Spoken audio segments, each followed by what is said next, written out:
We're about to leave Mandalay. We're at the bus station right now. We just got our bus ticket. It was 2,000 Chet per person, and so that's less than $2 USD to get from Mandalay to Maniwa. Maniwa is about a three and a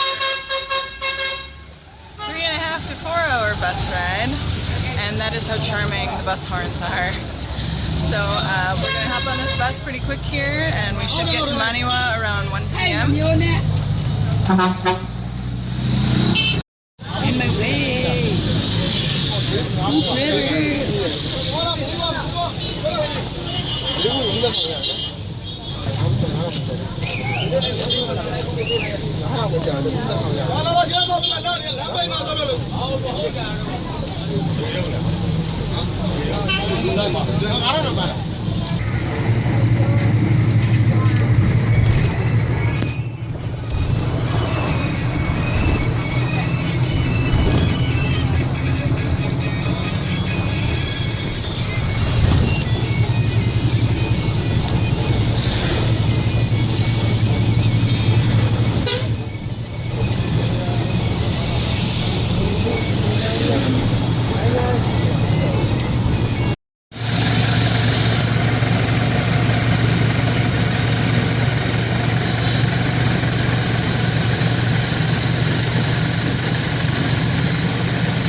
So today we left Mandalay. We got on a bus to go to Maniwa, which we thought we were going to spend a couple of days.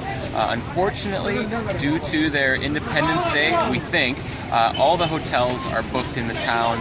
We are now boarding a night bus to go to Calo, which is in between Maniwa and Tamu, the border town. So our plan right now has changed so that once we get to Calo, we're going to catch a bus, and it should only be 3 hours to get up to Tamu. So we purchased this ticket originally for 30,000 Chet for 2 people.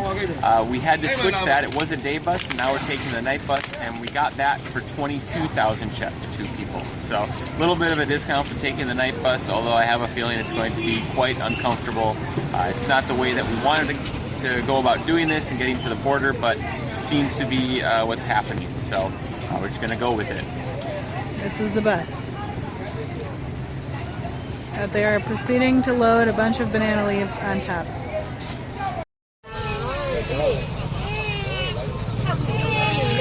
So we are on the night bus up to Calo, and they packed us in here like sardines, actually. The top's loaded, back is loaded.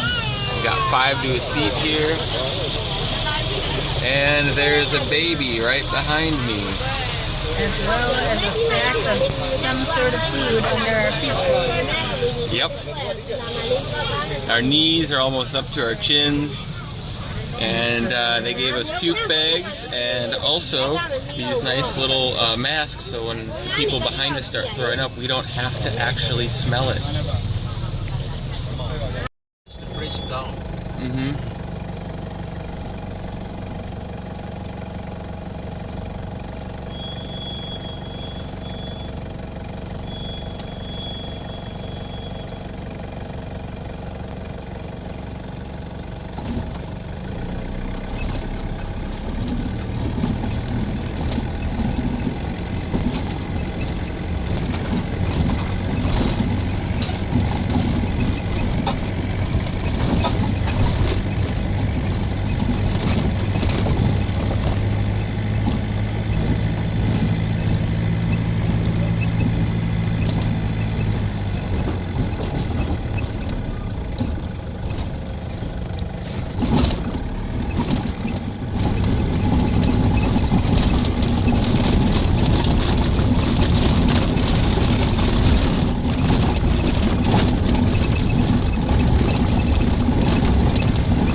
Tamu is the border town on the northwestern side of Myanmar.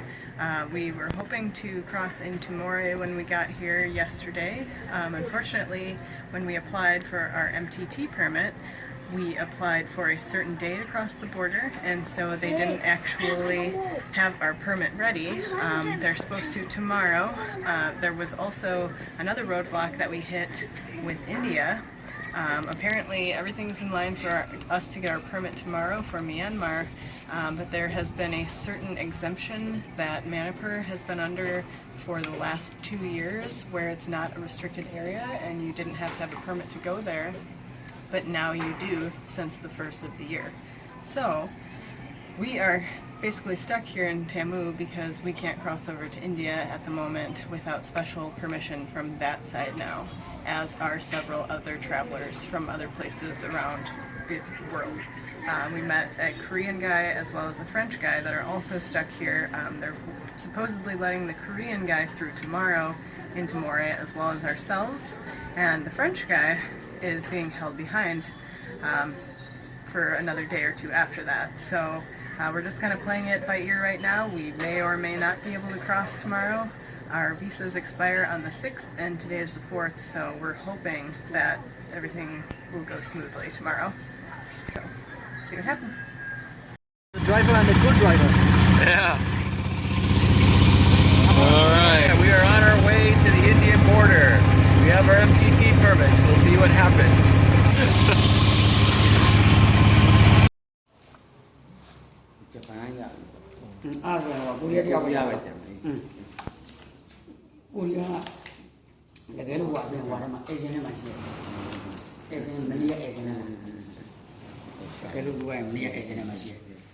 Okay, so we have our MTT permits processed.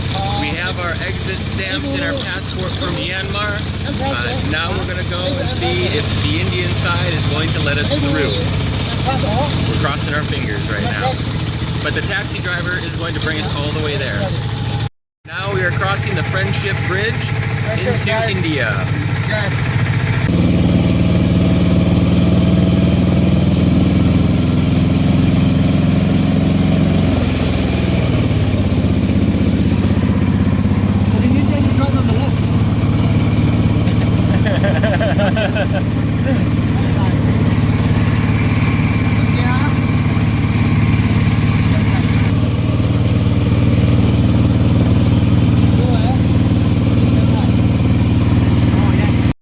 So we've just cleared customs in India. It's a relatively easy process.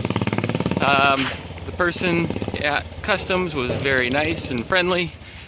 Filled out a little paperwork, and then they sent us down the road 1 kilometer to immigration. So we will see what happens once we reach immigration.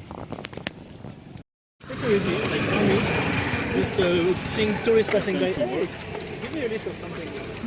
Yes, we want to know what's in your backpack. They won't read that. I don't even know if they could read it. Do they know how to, I mean... Okay, but able to know like what country is the passport he has in his hand. Like, yeah.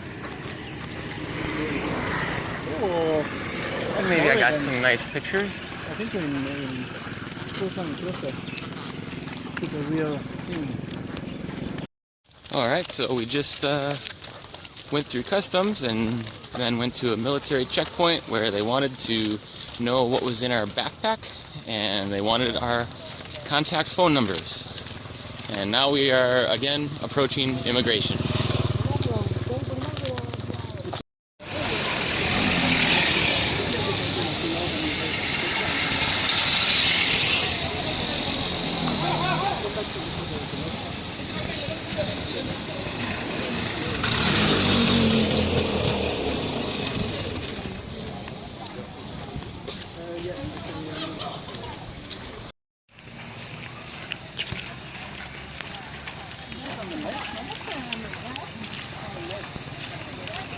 That was about 1 kilometer, right?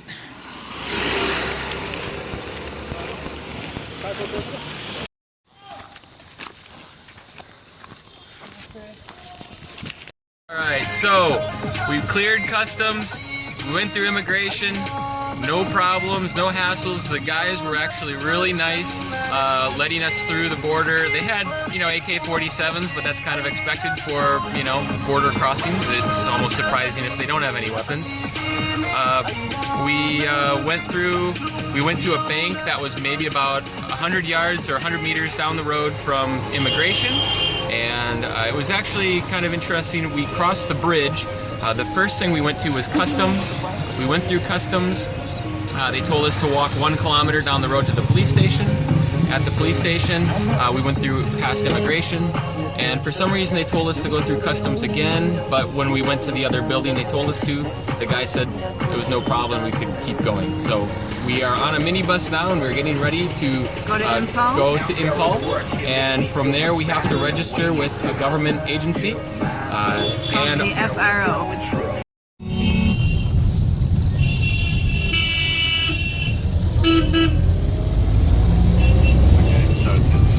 How long to Impal? 4 hours? What time is it now? I think it's almost 3, probably. Yeah. So it'll be dark by the time we get there. Can I film the military truck? It's probably not a good idea.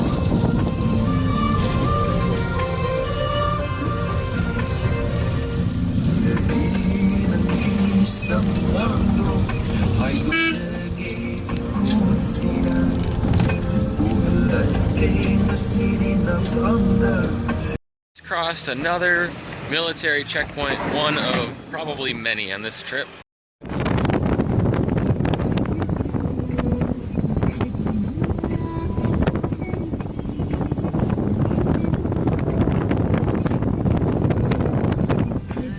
Okay. So we arrived to Impal last night.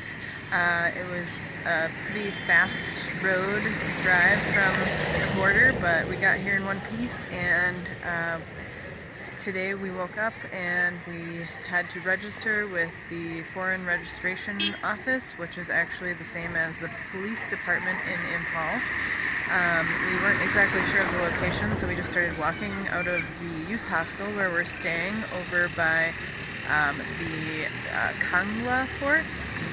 And so we left the hostel, and not even a block down the road, a man pulled over and was like, "Do you have a problem? Do you need to get somewhere?" It was just a guy that pulled over that wanted to help us out, and he basically drove us around to one office building thinking that that was the right place to go, and he was then instructed to take us to a different place, so he drove us to the police station where he had a friend. His friend, Owen Alfred Staunton, helped us out and helped us get registered. He is one of the people that works here, and he was very accommodating and able to help us get registered. We had to wait around here for a little while for the guy who does the registration to get here, but it's now before 11 a.m. and we are registered. We have to leave Manipur tomorrow, but we are planning on heading up towards Dimapur and beyond. So